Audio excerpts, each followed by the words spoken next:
Hello guys, my name is Amit Sani and I welcome you on this Daily Hindu Analysis video. In the morning, these videos come. In the evening, the MCQ lessons they come. In the morning, we discuss mainly these articles, editorials, and the issues, and in much depth we go there, and facts we find there for the prelims, and these issues, ongoing issues. You must be aware about all of them, because the importance you will feel next year when you are going to appear in the prelims and the mains. And the smaller facts which we take in the evening session, so these two are combined one in a way. 30 minutes lesson is there in the morning and 15-minute lesson is there in the evening. So please follow both these lessons, and you go and watch that MCQ lesson and give me your comments. So let's start the lesson. Pocket News app is trending on Google Play, and regarding these courses, you get the description below the video. You can call on these numbers and you can visit the website also. The chat section is available there. Any kind of query regarding these courses you can ask there. And PDF you will get here on this Facebook group, and you will also find the Telegram channels link there. On Instagram you can follow me here. And first article is regarding GS paper 3 mainly. It is talking about the unfortunate issue of Chandrayaan 2 failure. But you see, it is not a failure actually. No, more than 90% of the accomplishments we have done already, and just the rover could not reach to the ground, because if we compare the situation, then the Bereshit, Israel's Bereshit, that was the first privately funded program, that got crashed and it could not land on the moon. But Chinese Chang'e 4, that touched down the surface there, and that was near the South Pole region. So China has actually won this war, and we were about to land there on a very appropriate location, and that would be on the South Pole actually. China's Chang'e 4, where it grounded its U2 rover, that was close to South Pole, and there is a basin called Aitken Basin. So they may ask you where this Aitken Basin is. So it's there on the moon. So it reached up to there, but the Vikram was much more specific, and last 15 minutes were left. We were about to reach there within 15 minutes, and 30 kilometers were left. So per minute 2 kilometers was about to be the speed, but that lost its connection with the ground handlers, and we had this debacle there.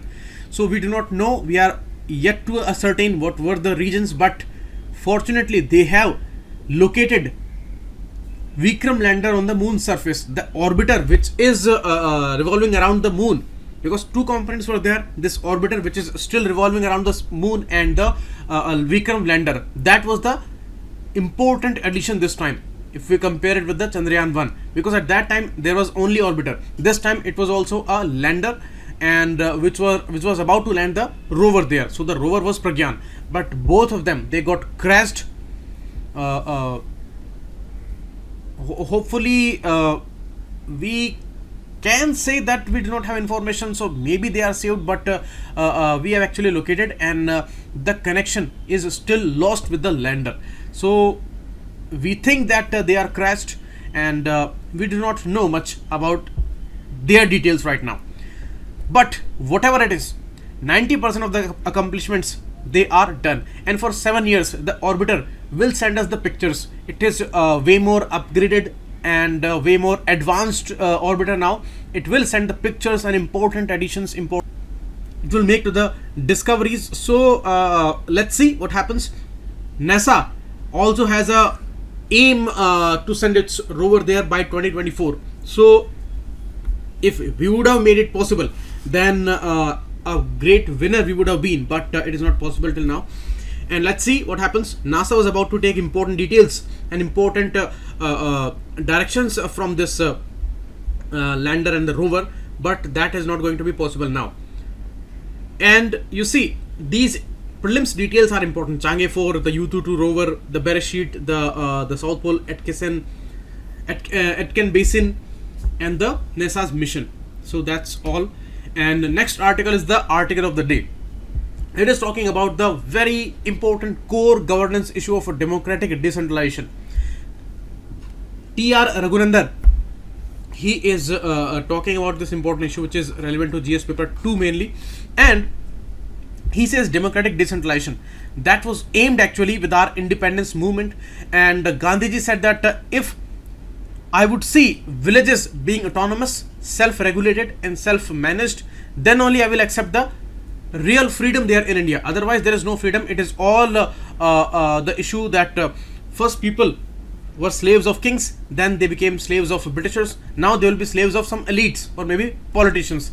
Till the time the governance will not reach up to the ground, I will not accept this as a freedom. And if we see that condition, then still the freedom is way far away from villages, because officially and symbolically the 73rd 74th amendment they have come here, and these issues are being followed, and some progress certainly we have made, but still by and large the situation is similar. And in some backward areas the situations are so that the caste dominance, the feudalistic mindset and the backwardness of the villages, they have found a new shape of these amendments and the new systems of the panchayat system. Because you see, in the panchayat elections, what do you see in the villages? If there are panchayat elections, then you will only see some powerful caste elites. They are trying to express their dominance there, and trying to create a ambience of fear there. And you see more and more harassment of the Dalits and lower caste and all these people, and patriarchy prevails there, and there are hardly any issues and talks of development. It is only about the winning the election. Means it is nothing about making plans and discussing issues and what kind of development will be there. In most of the cases it is only about winning the election, how we win the election, and how we are going to get the success there. And for that they do anything. Means the Sam Dam Dand Bhed, they will apply anything. So this is iconic, typical for this country. And these main problems of the villages, which Mr. Ambedkar said that these villages are nothing, they are dens of backwardness, blindness, caste dominance and submissiveness and compromises, and get out of these villages, because these are not true villages. These are not like developed countries countryside. These are compromised territories where failures live and the suppressed live, and the dominant they have their fear on these people. So that is why that situation is not changed till now, and you can observe these things everywhere in all the states, in all the areas. Now that is why the writer said that barely it is alive in India, the democratic decentralization. Local governments remain hamstrung and ineffective. There are regions, you see, envisioned by the constitution. Devolution process means you are giving something as a power to the local level, and you are giving it by losing something from your hand. Means if the central government is giving something to the state government, they are losing something and they are giving it to someone. That is devolution. And if it is reaching up to the ground level, then it is proper local government and the devolution of the power and decentralization process. But you see, the unfortunate thing is that we had many problems with the past governments, but still the issue is going on, and the more problems we see in the name of governance, because more and more centralizing tendencies they are rising. There are new ways, digitization, e-governance, everything, but these ways are used in a way that more and more centralized this system is becoming. These panchayat systems, they are more symbolic, and they are working merely as agents of the schemes which are brought up by central government, and they are overburdened with these tasks, and they do not have staff. So whatever they are implementing, these are all important schemes of central government. In most of the cases they have observed, and this issue was observed by the important study by 14th Finance Commission, and they said that only 5 core functions are being deliberated, mainly the water supply, sanitation, roads, street light provisions, and the management of the community assets. But they also have many issues, many basic issues they have, governance issues they have. Why? Because the capacity is not there, and the people are not aware, and the officials, they are many times very much corrupt, and the feudalistic mindset and the fear of these locals that prevails in the regions. So that is why there is a deadly combination of all the problems, and that's why where the ideal issue was to be that local governments were to report to the local people in the villages and all, and they did not have to be very much accountable to the higher departments and the state government and the central government. More important were the local people, but instead of that, the reverse is happening, and that is due to the combination of all these issues. Now see, key issues: constraints lie in the design of funding streams, funding the basic thing, the money management. First of all, they are inadequate, means the sufficient amount is not given, and mainly they are dependent on the grants and all these things, which are maybe decided by union and state financial commissions, and some additional grants which are there, which are available. So they come sporadically, and whatever is available, that is also constrained through the imposition of several conditions. So they cannot manage with a lot of autonomy there. Little investment governments want to make here, or both the state and the central government. So the infrastructure investment is also very problematic there. And the staff issues, there is no staff. As I told you, whatever they are doing, they are all busy with implementation of the schemes and all. And the issue is that overall there must be a particular focus. Whatever they are given as a responsibility, they must be focusing on that, so that the accountability can be fixed. But today they are mired with many issues. Staff problems are there, so there is no issue of accountability. People are confused, and first of all, people are uneducated, unaware. They do not know about these powers and responsibilities and accountability factors, so they do not ask questions. And first of all, at the local level, positive thing is that they can do social auditings, and they can catch the issues of corruption at the local level very easily. But they can only do this thing if they are aware and if they are not in any kind of fear. But both things are there. First of all, they are not aware, and who will ask these questions? Who will report against the panchayat officials or the sarpanch or members and all? Because they are local people and they are dominant people, and maybe they are coming from a dominant caste also. So all these factors, they are working negatively against the people. So things do not change.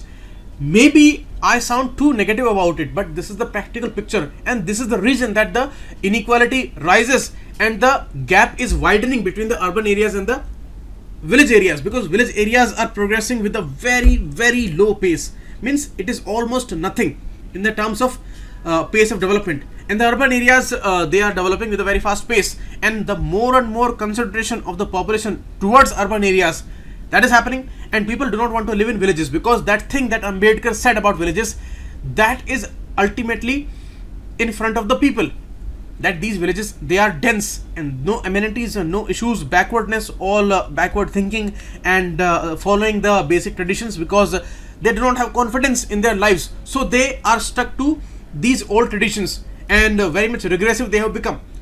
So all kinds of problems, patriarchy, the gender issues, and the exploitation of the weaker sections, maybe they are women or they are Dalits and all. This is all continuing. Okay, so that doesn't change, and these governance issues are there. Okay, we saw some examples of violation of the constitution there in the Gujarat case in 2005. Ahmedabad corporation elections, they were postponed. Then Supreme Court said that it is totally unacceptable. They have a constitutional provision, and you cannot do that. You are not allowed to do that. So the state government was reprimanded for that. In Tamil Nadu, for the last 2 years, panchayat elections are not being held. So they are losing the financial commission grants also from the union government. So it is all going towards a negative development. Instead of being there the constitutional provisions, things are not getting possible, because these are the constraints there.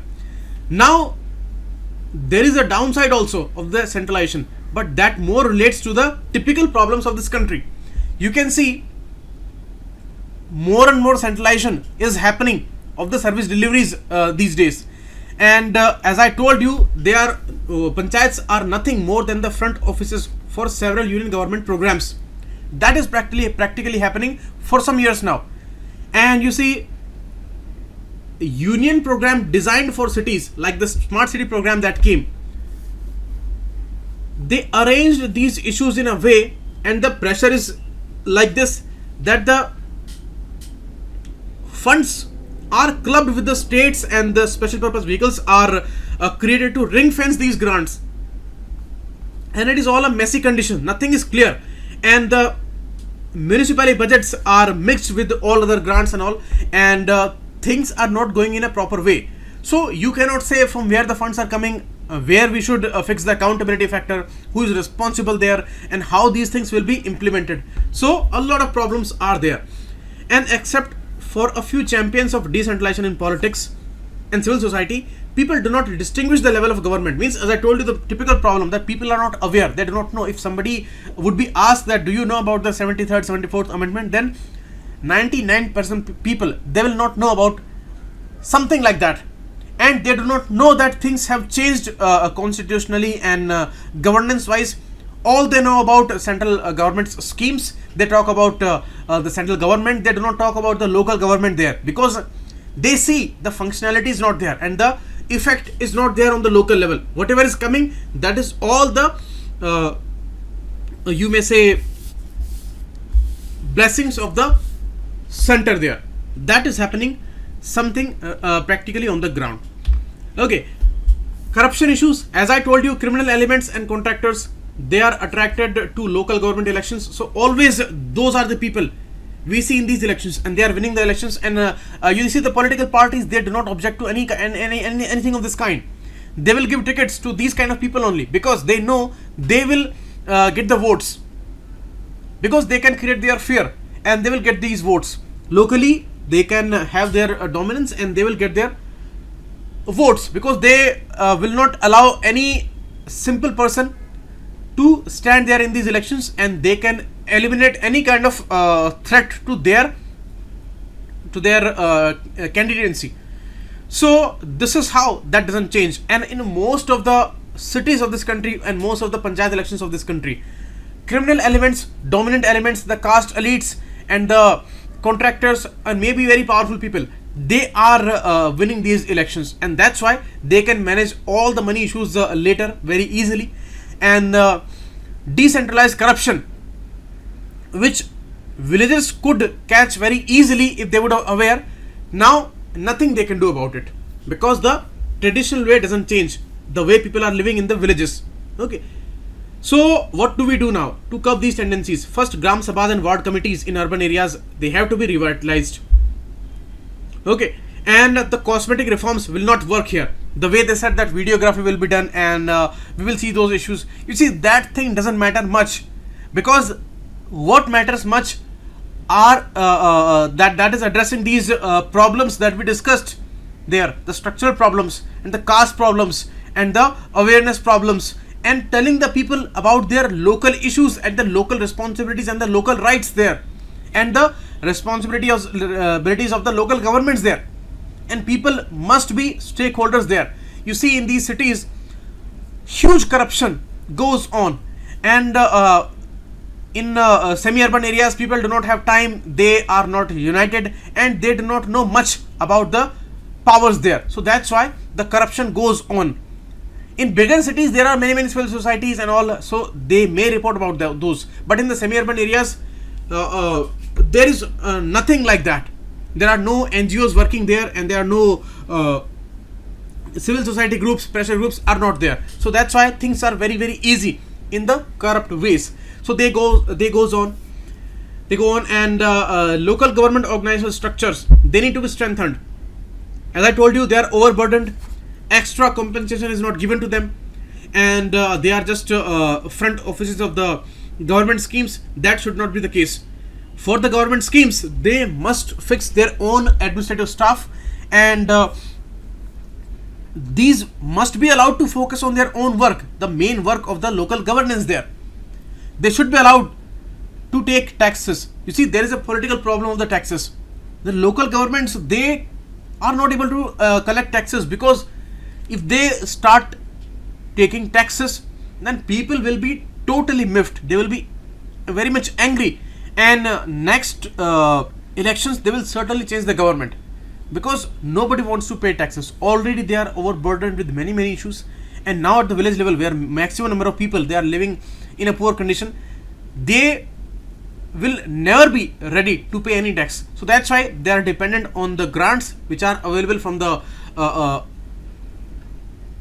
state governments or the central governments, and whatever union finance commissions they decide about that.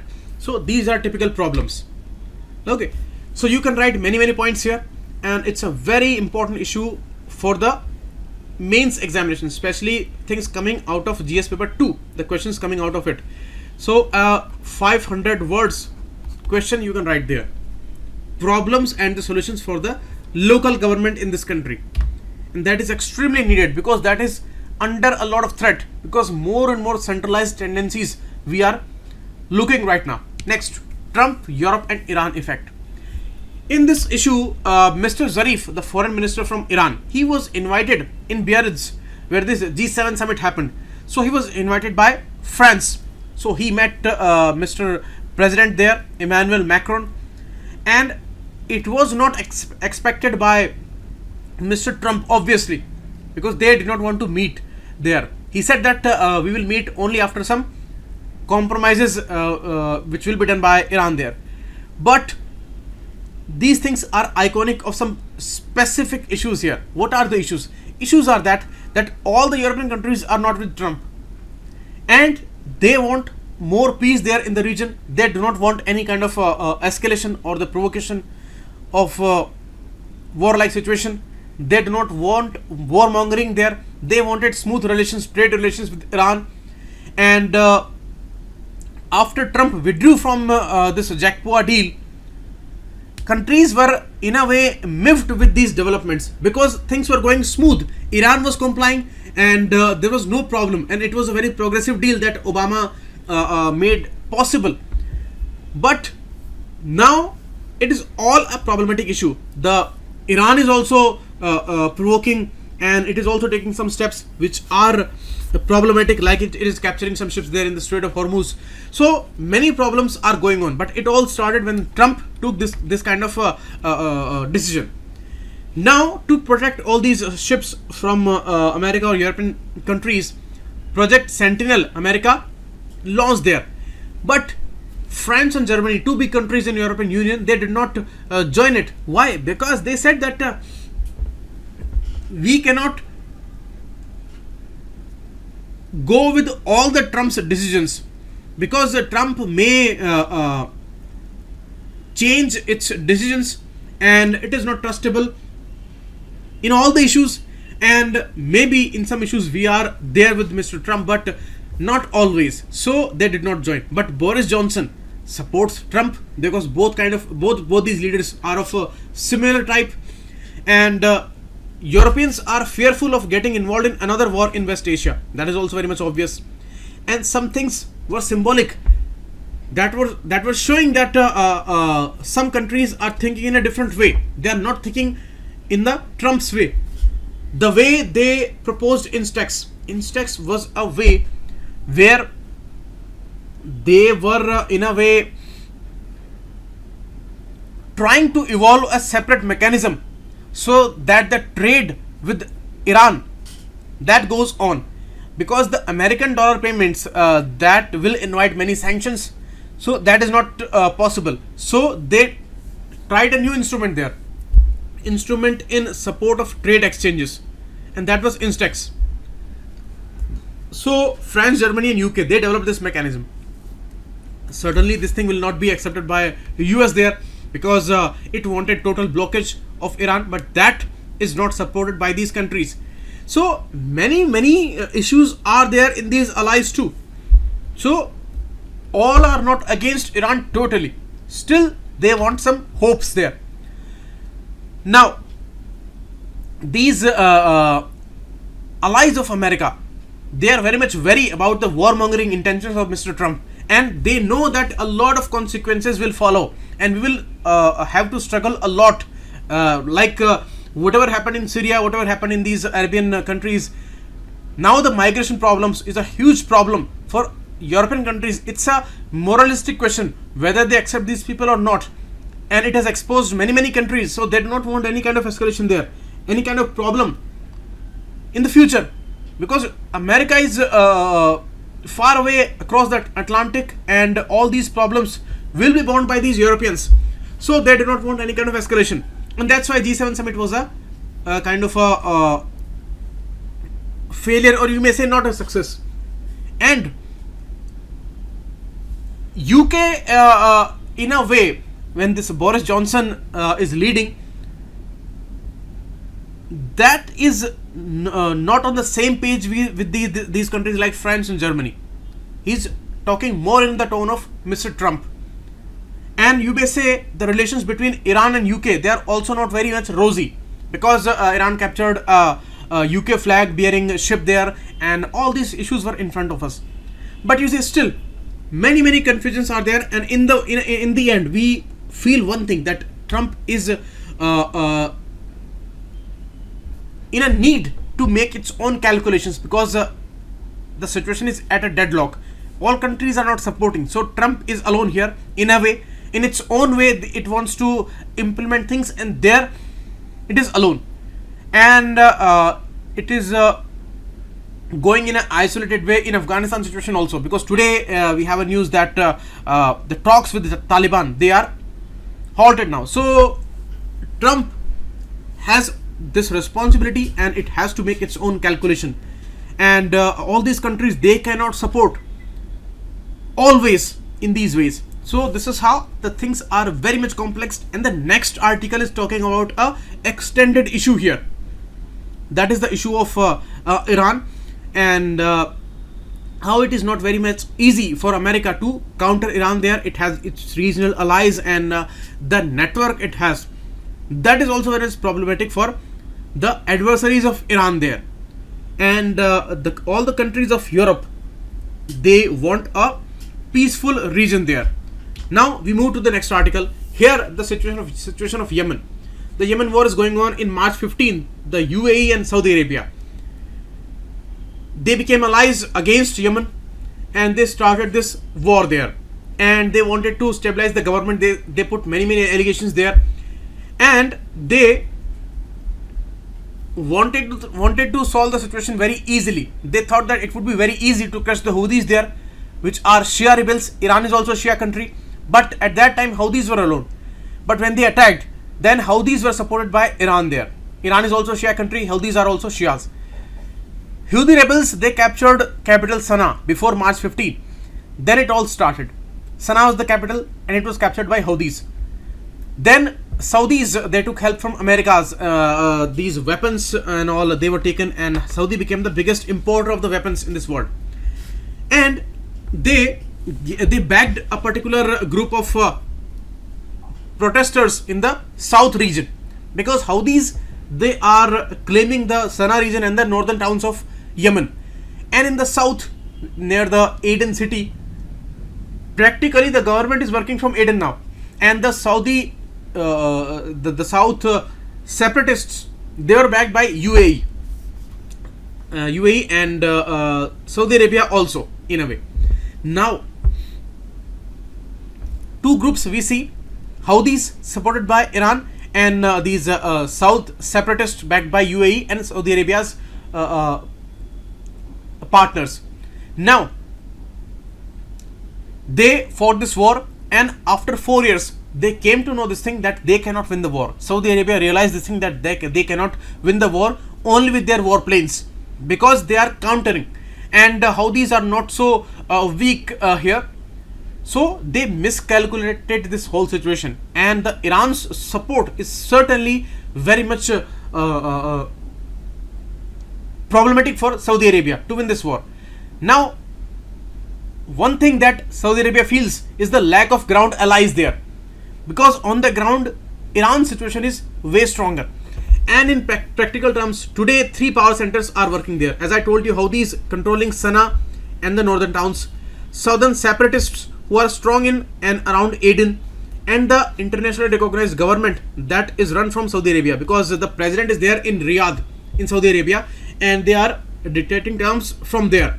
But the things are out of their hands, and you see, Saudi coalition was weak on the ground, and on the ground Houthis were stronger, because former Yemeni President Ali Abdullah Saleh, who was there before 2014, he made this alliance with the Houthis, and Iranis, they helped there.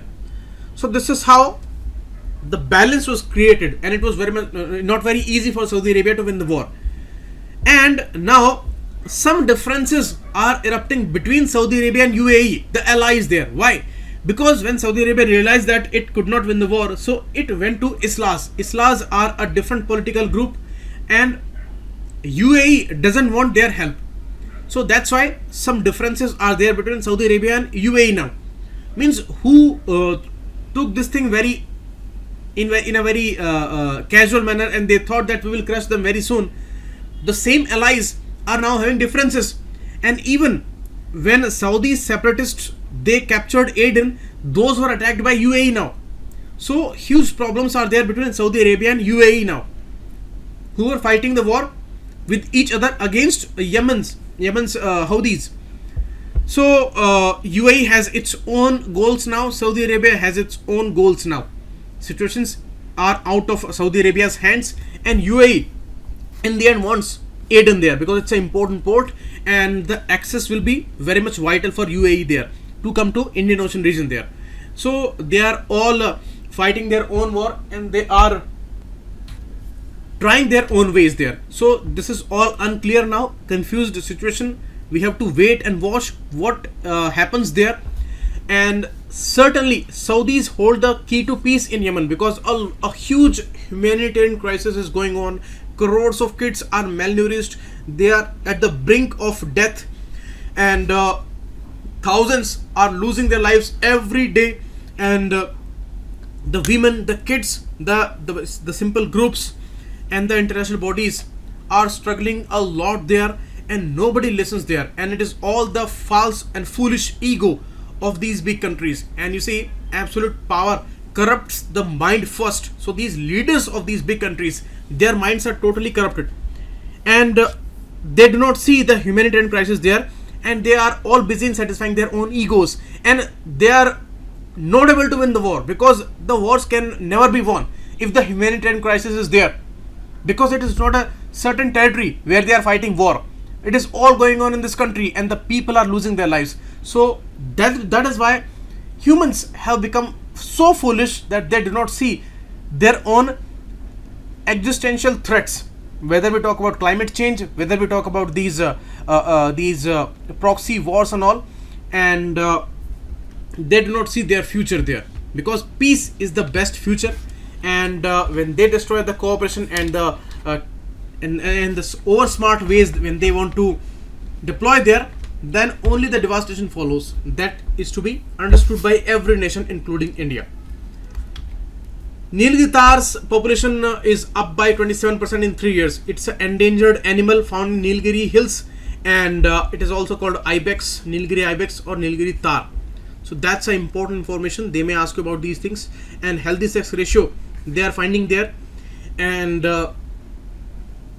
almost 8% increase is there in the population of iconic animal. So that's important. Rest of the details and facts we will take in the MCQ lesson. I'm gonna stop here now. Thanks a lot. Keep watching. It was Amit Sari.